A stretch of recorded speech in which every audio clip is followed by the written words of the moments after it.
Eu quero hoje fazer duas ministrações, sobre uma sequência de parábolas narrada por Jesus. Duas delas que estão interligadas, que na verdade é a ovelha perdida e a dracma perdida. E à noite eu quero falar sobre o filho que retorna ao lar, conhecido como a parábola do filho pródigo. Mas hoje de manhã nós vamos falar Lucas capítulo 15, do verso 1 ao verso 10.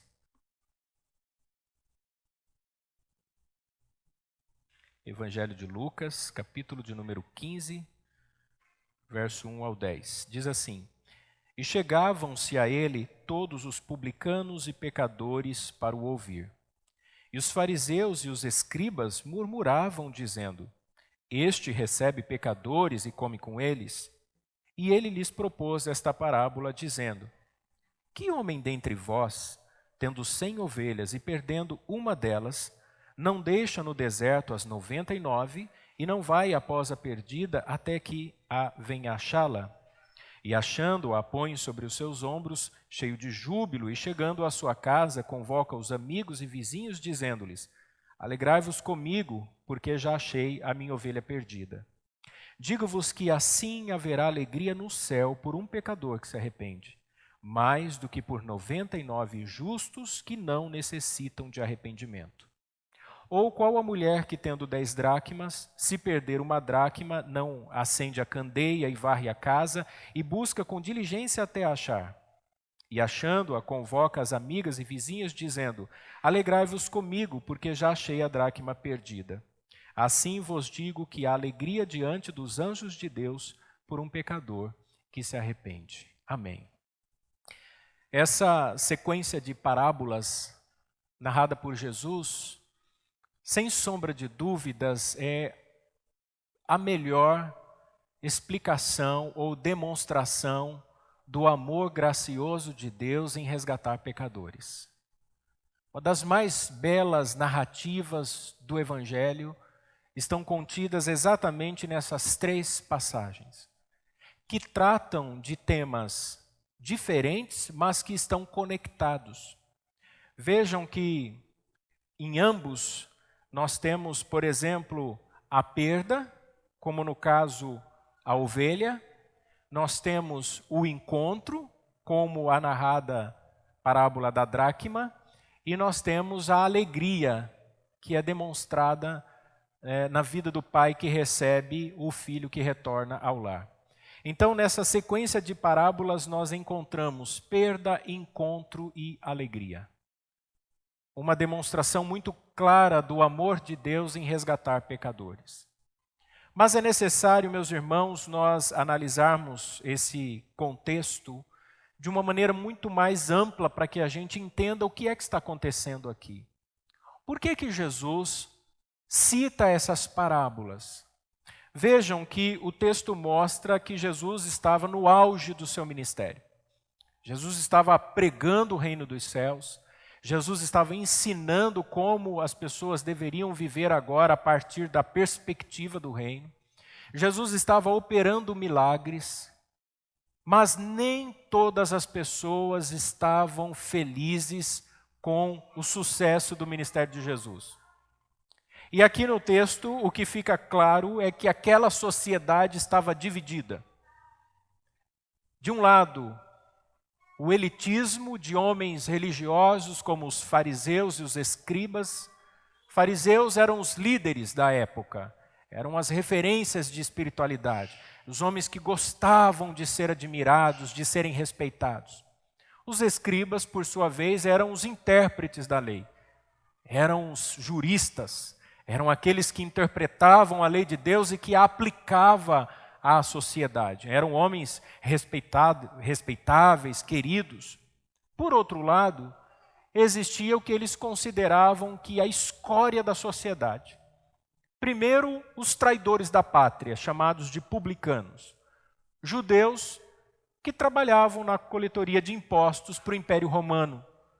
Eles achavam um absurdo um compatriota cobrando impostos dos seus irmãos para o Império Romano que subjugava a sociedade judaica. Então, os publicanos eram a escória.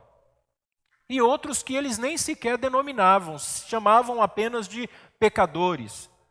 As prostitutas, os gentios, homens que não faziam parte da linhagem de Abraão, estes não deveriam receber reconhecimento da sociedade porque eles eram a escória, eram marginalizados. E o texto diz que Jesus deu atenção a essas pessoas.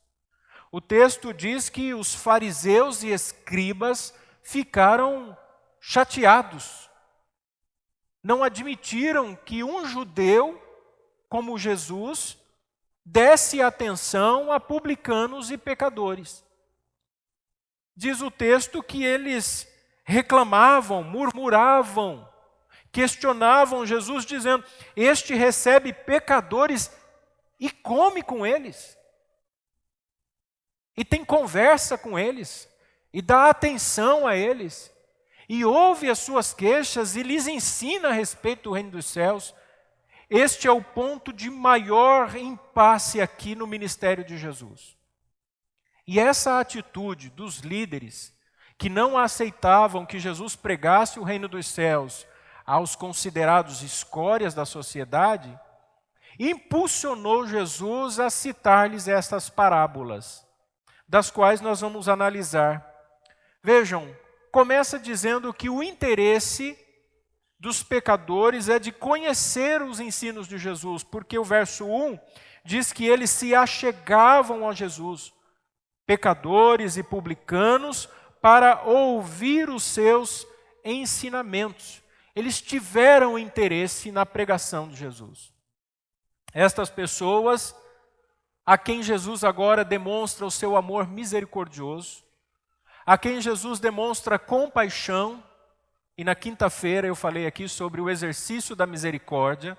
Eu disse que ninguém pode exercer misericórdia por outro que é o seu igual ou que está acima dele. Eu não posso mostrar misericórdia aos meus pares e nem a quem está acima de mim. Eu não posso dizer a Deus: Deus, eu vou ser misericordioso com o Senhor. Não. Só se demonstra misericórdia com quem está abaixo. O ato de misericórdia, de estender as mãos, de acolher, de dar compreensão, de zelar, de cuidar. E Jesus aqui demonstra misericórdia a estas pessoas que numa sociedade elitista, que numa sociedade onde aqueles que têm posições privilegiadas são respeitados, são admirados, Jesus se volta para os pecadores e publicanos. E nós nos identificamos muito com essa referência. Porque se nós disséssemos que o direito à salvação cabe somente àqueles que são linhagem de Abraão, que são descendentes de hebreus, ou que fazem parte da antiga aliança, nós jamais, pelo menos até onde eu saiba, ninguém aqui é de família de judeu, ninguém aqui foi circuncidado ao 8º dia, ninguém aqui está preocupado com as festividades judaicas. Porque é exatamente neste perfil de pecadores e publicanos que nós nos encaixamos. Porque demonstrar misericórdia àqueles homens significava que o reino de Deus não ficaria restrito aos judeus. E isso assusta os fariseus. Isto incomoda a sociedade elitista da época. Porque Jesus agora está acolhendo marginalizados. Homens e mulheres que sofriam com preconceito social e racial. Vejam que no ministério de Jesus, em muitas oportunidades, Jesus demonstrou acolher pessoas, como no caso da mulher samaritana, em que havia uma disparidade, uma rejeição com relação aos samaritanos. Os judeus não os aceitavam, porque se tornaram um povo misto, desde o exílio da Babilônia, desde a imposição do império da Assíria, e agora Jesus conversa com uma samaritana e uma mulher, num poço, num lugar de encontro para conversas. Mais do que matar a sede, Jesus vai propositalmente falar com aquela mulher. Jesus acolhe cegos, mudos, coxos, endemoniados, libertando-os, curando-os, transformando aquela sociedade. e o ministério de Jesus começa a ficar conhecido. Se nós lermos no capítulo 4, a partir do versículo 14, nós vamos ter uma noção do crescimento exponencial do ministério de Jesus. Porque Lucas registra dizendo que Jesus voltou para a Galileia no poder do Espírito. Ele havia sido tentado no deserto, ele tinha sido levado para o deserto pelo Espírito para ser tentado por Satanás, ele venceu a tentação e agora o Espírito Santo o leva de volta à Galileia. Depois da tentação, Jesus começa o seu ministério pregando, ensinando e operando milagres. E Lucas diz que por toda aquela região se espalhou a sua fama, a ascensão meteórica. Jesus começa a ficar famoso. Hoje, quando a gente fala de fama, de conhecimento, logo vem na nossa ideia as mídias sociais. Fulano viralizou na internet. O vídeo dele ficou conhecido, a frase dele virou um meme. Hoje é tudo muito explosivo, tudo muito rápido, porque a comunicação é rápida. Mas naquela época não. Jesus não mandou mensagem de WhatsApp. Não tinha grupo dos discípulos. Olha, começa a publicar aí nas redes sociais que eu já estou operando milagres. Começa a compartilhar os meus ensinos. Não havia nada disso. Não tinha página de Facebook. Jesus começa aqui no chão de terra batida, pregando a palavra, suando, indo ao encontro das pessoas, e não da elite da época, indo ao encontro de pessoas marginalizadas. Jesus vai ao encontro daquelas pessoas e a sua fama se espalha. E aí Jesus usa uma técnica ousada. Lucas diz que ele então começa a ensinar nas sinagogas. O lugar do ensino judaico, o lugar do exercício da autoridade dos rabinos. Jesus agora vai na sinagoga e começa a lhes ensinar a respeito do reino dos céus. E Lucas diz assim, e todos os elogiavam. Todas as pessoas elogiavam Jesus. E aí diz, ele foi a Nazaré, onde havia sido criado, e no dia de sábado entrou na sinagoga, como era costume dos judeus, e levantou-se para ler. Imagine essa cena. Jesus num ambiente como esse, reservado, com pessoas que têm a mesma crença, ele se levanta para ler. Levantar-se entre os judeus numa sinagoga, na presença de rabinos e mestres, era sinal de autoridade. Não era qualquer um que fazia isso. Jesus se levanta, logo entendem que ele quer falar alguma coisa, e como a base de interpretação é a lei de Deus e os profetas, lhe entregam então o livro do profeta Isaías. Com muita destreza, com muito conhecimento, Jesus abre o livro do profeta Isaías e ele encontra o lugar onde está escrito uma profecia sobre o Messias. Vejam o que Jesus então diz. O Espírito do Senhor está sobre mim, porque Ele me ungiu para pregar boas novas aos pobres. Ele me enviou a proclamar liberdade aos presos, a recuperar a vista dos cegos, para libertar os oprimidos e para proclamar o ano aceitável do Senhor. Ou em outras versões, o ano da graça do nosso Deus. E ele exclui ou omite o dia do juízo, ou o dia da vingança do nosso Deus. Todos ficam perplexos diante daquilo. Jesus então fecha o livro, devolve ao assistente e assenta-se. Na sinagoga, todos tinham os olhos fitos nele. Todo mundo fica olhando para Jesus. O que esse homem está dizendo com isso? Por que esse homem leu a profecia de Isaías que fala sobre o Messias, sobre o ministério do Messias entre os pobres? Qual a razão de ele dizer isso? E quando todos olham para Jesus, Jesus então começa a pregar a eles dizendo, hoje se cumpriu as escrituras que vocês acabaram de ouvir. Olha que coisa maravilhosa. Jesus arroga para si agora esse título de Salvador e então diz assim, todos falavam bem dele e estavam admirados com as palavras de graça que saíam dos seus lábios, mas eles perguntavam, esse aí não é o filho de José? Todos ficavam impressionados com a autoridade de Jesus. Por isso que os fariseus não reconheciam o seu ministério. muito menos que eles, os fariseus, precisassem de perdão, de arrependimento, ou muito menos o perdão de Jesus. É por isso que quando questionado agora no capítulo 5, verso 32, Jesus diz assim: eu não vim para salvar justos, aqueles que se autoproclamam dignos, aqueles que não reconhecem suas misérias, não é esses que eu vim salvar, mas eu vim salvar a pecadores, aqueles que confessam suas misérias. Eu vim salvar pecadores ao arrependimento, porque pressupõe que para existir arrependimento é necessário confissão. Ninguém que não confesse os seus pecados não pode demonstrar arrependimento.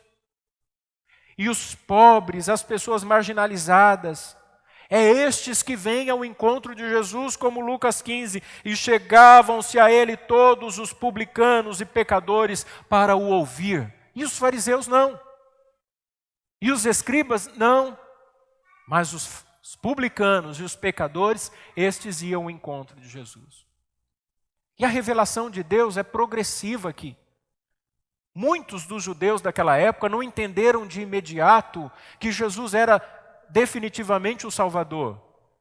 Nem João Batista, o profeta, compreendeu de início que Jesus era o Salvador.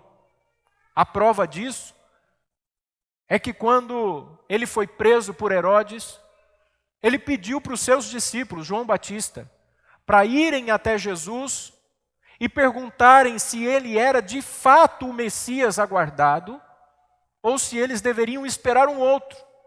Sabe qual foi a resposta de Jesus? Jesus não disse, eu sou o Messias, vai lá e fala para ele que sou eu. Não. Jesus respondeu à pergunta dando a evidências do ministério do Messias. Mateus capítulo 11, verso 5. Olha o que Jesus disse. Vão a João Batista e digam a ele que os cegos vêm, que os coxos andam, que os leprosos são curados, que os surdos ouvem, os mortos são ressuscitados. E olha o ápice da pregação, mais do que os milagres. E aos pobres é pregado o evangelho. E não é só pobre financeiramente, aos pobres de espírito. Como lá das bem-aventuranças, aquele que se entende como miserável e dependente da graça de Deus. Os líderes não aceitavam isso. No verso 2 está muito claro, diz que eles rejeitaram o fato de comer com pecadores. Eles disseram, ele recebe pecadores e come com eles. Ele se relaciona com essa gente, com esse povo. Isso era um absurdo para aqueles que gostavam de ser admirados, para aqueles que gostavam de ser respeitados. Eles não aceitam isso. E há outras referências bíblicas que mostram a dureza do coração daqueles líderes religiosos. Durante todo o ministério, Jesus sempre bateu nos fariseus por causa da hipocrisia deles, da falsidade, da postura equivocada deles. Dizendo, olha, vocês ornamentam as sepulturas dos profetas. Quando vocês fazem isso, vocês reconhecem que foram os pais de vocês que mataram os profetas. Então, sobre vocês mesmos caem a culpa. Por isso que Jerusalém será punida, por isso que o templo será destruído. Porque vocês não aceitaram o ano da visitação de vocês. Jesus disse, ó Jerusalém, Jerusalém, que apedrejas os teus profetas, quantas vezes eu quis vos acolher, como uma galinha acolhe os seus pintinhos debaixo de suas asas, mas vós me rejeitastes. Eles rejeitaram o ministério de Jesus. Eles não se arrependiam dos seus pecados. João Batista, quando estava pregando no Rio Jordão, anunciando o reino de Deus, e as pessoas vinham e confessavam seus pecados, e ali, diante do arrependimento público, eram batizados nas águas do Rio Jordão. Diz o texto, Mateus 3, do 7 ao 9, que fariseus e saduceus desciam para ir ter com João. E olha o que João disse a eles. Vendo muitos dos fariseus e saduceus que vinham ao seu batismo, dizia-lhes, raça de víboras, quem vos ensinou a fugir da ira futura? Produzi, pois, frutos dignos de arrependimento. Demonstrem arrependimento na vida de vocês. Não presumais, não fiquem pensando, não deduzam, não entendam dessa forma que porque vocês são filhos de Abraão, ou porque dizem, temos por pai a Abraão, porque eu vos digo que mesmo destas pedras, Deus pode suscitar filhos a Abraão. Esse orgulho étnico deles. Esse orgulho de dizer assim, eu sou da aliança, eu sou hebreu, eu sou descendente de sangue. João Batista os adverte. Produzam. O machado está posto à raiz das árvores. Vejam, meus irmãos, a postura desses religiosos pode ser comparada com o nosso coração. Como o nosso coração reage diante de Deus. Nós não temos a religião judaica, nós não temos uma família judaica, nós não temos uma tradição religiosa que envolve candelabro, chofar, presença de um sacerdote, sacrifício de um animal. Nós não fomos circuncidados, as mulheres não passaram pelo banho ritual, nós não temos dificuldade em comer alimentos que eram proibidos aos judeus, mas muitas vezes o orgulho nos coloca na mesma condição. Porque nem sempre nós reconhecemos que nós precisamos de perdão. O nosso coração sorrateiramente nos leva ao caminho do egoísmo. Mesmo que não confessado com os lábios como os fariseus, mas diante da nossa falta de piedade, de devoção e de amor a Deus.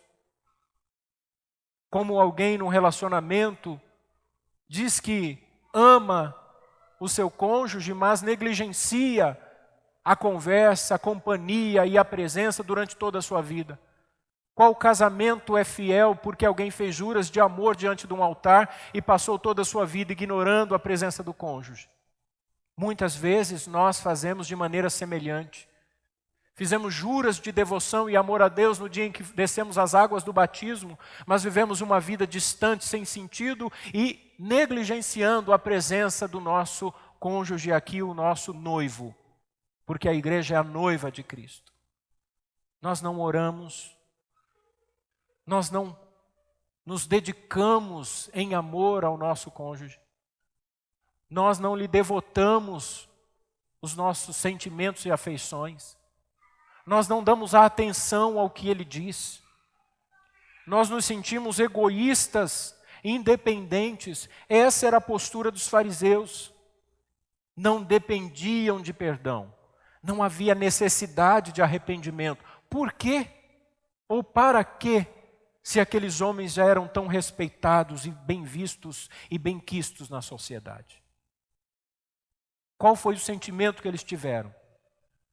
Imaginem um reino onde tudo vai muito bem. O rei governa com justiça, com equidade, com paz. Todos os súditos estão felizes no reino. Quando de repente surge um movimento subversivo, um movimento de revolução. Alguém começa a dizer assim, bem que nós poderíamos ter vários governantes ao invés de um rei. Democracia ao invés de monarquia. Para que um rei soberano se nós podemos ter vários representantes das nossas vontades? E esse povo então começa subversivamente, começam a destruir ou a desconstruir os valores do rei, e eles então optam por vários líderes. E levantam entre eles vários líderes que representam suas vontades. Com o passar do tempo, aquele reino entra em caos, colapso, fome, miséria, violência. Mas os líderes que foram eleitos por este povo são intocáveis. Eles se julgam juízes supremos. Essa era a postura dos fariseus. O sinédrio era o STF da sociedade judaica. Ninguém estava acima deles. Eles é quem julgavam as questões essenciais à vida da sociedade judaica. Agora imagine nesse reino onde o povo está em caos, quando de repente aparece um descendente real, alguém da linhagem do rei, alguém da linhagem de Davi, dizendo a eles: olha, eu vos anuncio o reino, mas não esse reino, o reino dos céus. Trazendo cura, trazendo esperança, trazendo libertação, perdoando pecados e incluindo no reino aqueles que os líderes anteriores rejeitavam.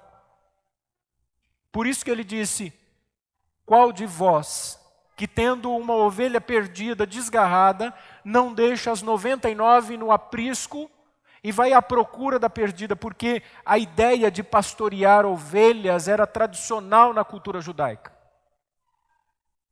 Sabe o que Jesus está dizendo? Vocês, judeus, que se auto-justificam, que não precisam de perdão, que se sentem justos, dignos do reino, vocês são as que ficam lá no aprisco. Esse supremo pastor é aquele que sai em busca da ovelha perdida. Nós somos essa ovelha perdida. E não fomos nós que procuramos o pastor. Não fomos nós que procuramos ser acolhidos pelo pastor. Foi o pastor que veio ao nosso encontro. Louvado seja Deus por isso. Então a sensação que os fariseus têm é essa. Eles estão governando o povo e de repente aparece entre eles alguém que diz que é do reino de Deus, que virá agora a salvação e que ele é o Messias. Isso é um absurdo. Eles ficam profundamente incomodados com isso. E diante dessa indignação, diante dessa postura dos fariseus, que a partir do verso 4, Jesus começa a citar a parábola da ovelha perdida. Jesus começa a demonstrar que o pastor decide buscar agora aqueles que precisam de perdão. E aqui, irmãos, é tão interessante, porque os fariseus, eles eram conhecedores do Pentateuco, da lei, dos profetas e dos salmos, que compunham o Antigo Testamento, as escrituras judaicas. E se eles trouxessem à memória Salmo 14, verso 2 e verso 3, eles entenderiam exatamente o que é que Jesus está fazendo aqui. Porque lá no Salmo diz assim: o Senhor olhou desde os céus para os filhos dos homens. O Senhor olhou desde o céu para o Filho dos Homens, para ver se havia algum que tivesse entendimento e buscasse a Deus.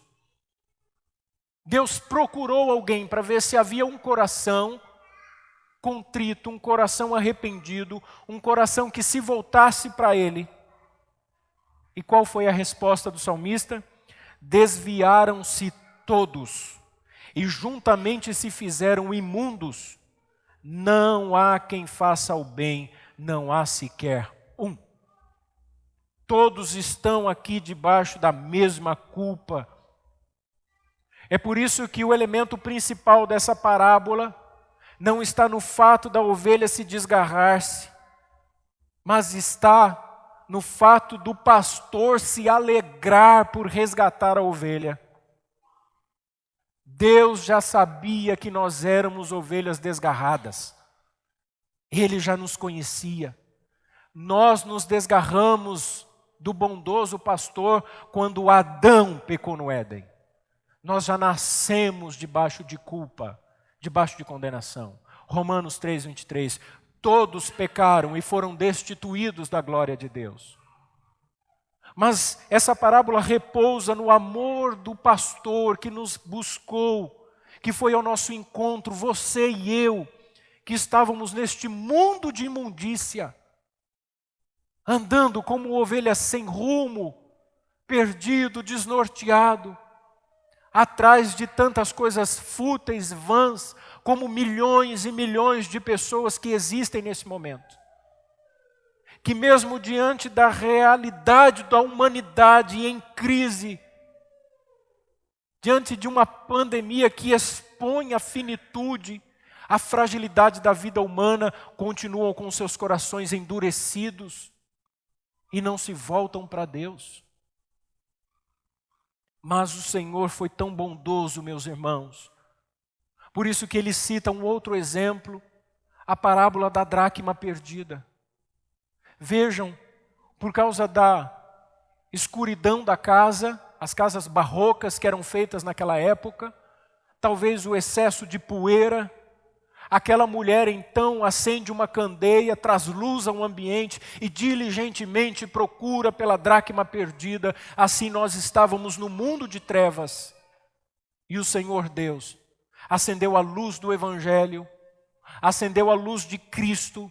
Ele é a luz do mundo, Ele brilhou no meio das trevas da nossa vida, Ele nos achou na escuridão, Ele nos achou quando nós estávamos perdidos e sem rumo. Você já andou no escuro? Já tentou encontrar alguma coisa no escuro? Fica tateando os objetos para ver se consegue se encontrar, e tudo que você consegue é colidir com os objetos e se ferir, sem saber para onde está indo. O Senhor brilhou a luz do Evangelho e foi ao nosso encontro. E mais do que isso, mais do que nos encontrar, a parábola diz que ele alegrou-se, chamou os vizinhos para festejar, porque ele encontrou a ovelha perdida, porque aquela mulher achou a dracma que estava perdida. E ele disse: olha, assim como os vizinhos se alegram, assim os anjos no céu se alegram quando um pecador se arrepende. Alguém já festejou por uma conquista sua? Ou porque você passou no vestibular e a sua família deu uma festa? Ou porque você conseguiu aquela vaga de emprego e a sua família, sua esposa, seu marido, seus filhos disseram: nós vamos festejar porque enfim você conseguiu entrar naquela empresa?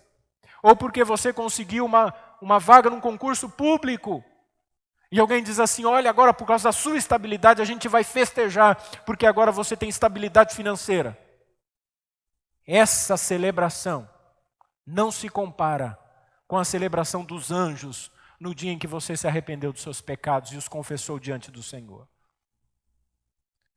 Se a gente tem que ficar alegre com alguma coisa, é pelo fato de que até seres celestiais, miríades e miríades de anjos, celebraram ao Senhor por causa da nossa conversão.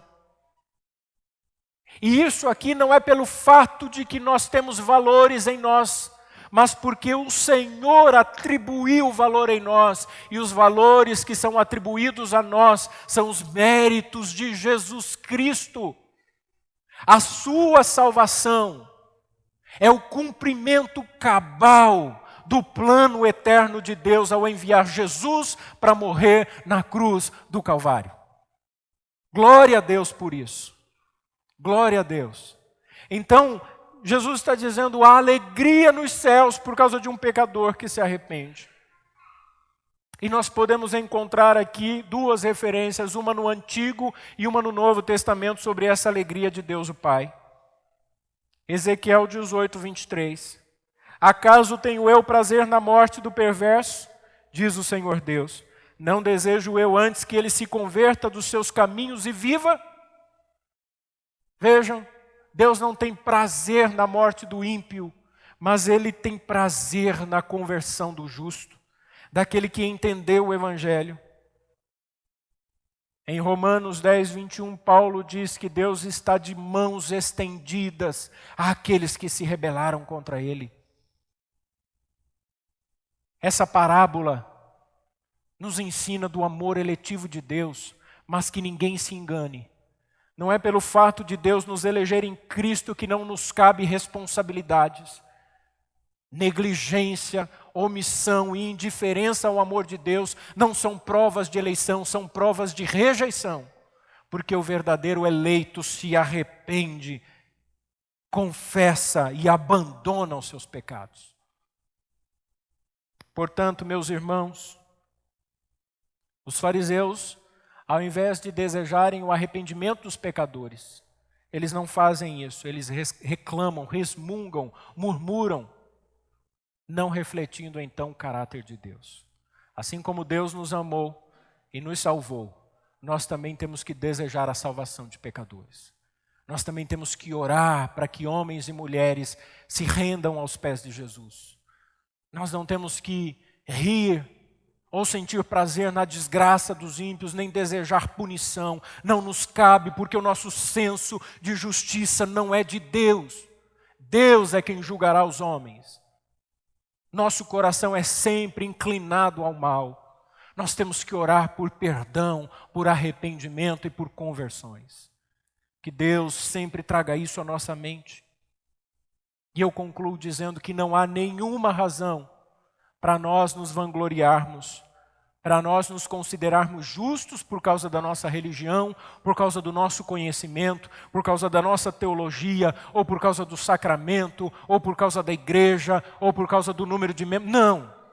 Não há razão nenhuma para nós nos vangloriarmos nisso, porque nada disso nos justifica dos nossos pecados, a não ser o sangue de Cristo Jesus.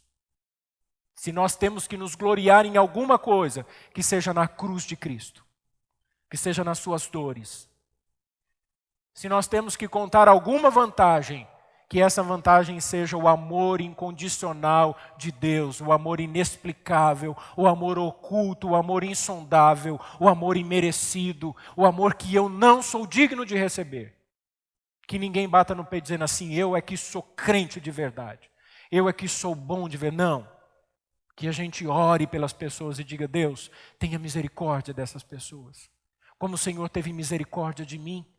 Porque se o Senhor não iluminasse a minha mente, eu jamais entenderia a verdade do Evangelho. Às vezes, a gente debocha, às vezes a gente faz crítica, e eu faço muitas vezes também, e eu me coloco no mesmo pacote aqui, de tantas pessoas que vão atrás de teologia da prosperidade, de movimentos neopentecostais, de teologia da libertação, de seitas e heresias, mas eu peço a Deus que tenha um coração quebrantado para orar por conversão dessas pessoas, porque eles não estão fazendo nada mais do que o coração deles deseja. E se Deus não tivesse mudado o nosso coração, nós também estaríamos correndo atrás das mesmas coisas. Por isso não há razões para nós nos vangloriarmos. E o nosso coração deve sentir alegria pelos pecadores que se arrependem. Nós devemos entender que como a ovelha perdida e como a dracma perdida, foi o Senhor e não nós que o encontramos. Afinal de contas, quem estava perdido éramos nós. Nós é que estávamos perdidos. Foi o Senhor que nos achou. Portanto, meus irmãos, cuidem da sua comunhão, sirvam a Deus com amor, sempre lembrando isto. Houve festa nos céus quando você se arrependeu dos seus pecados. Louvado seja Deus. Vamos orar? Gostaria que você ficasse em pé.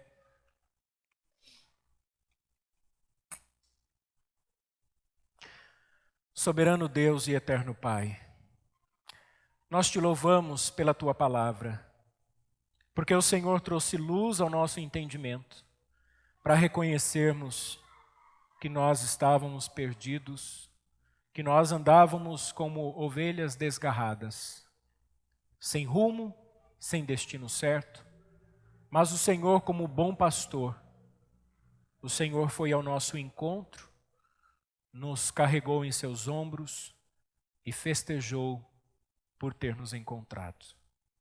Louvado seja o Senhor. Te damos graça pela nossa salvação, porque entendemos que a salvação é apenas uma parte de um todo que se revela no plano da redenção. A salvação nos é dada porque foi adquirida em Cristo Jesus, mas com ela todas as benesses divinas estão acompanhadas. A paz de espírito, a alegria na alma, a satisfação e o arrependimento, a esperança de eternidade, a perspectiva nesta vida, nessa existência, a alegria nas tribulações, a confiança que mesmo diante da morte, o Senhor está conosco.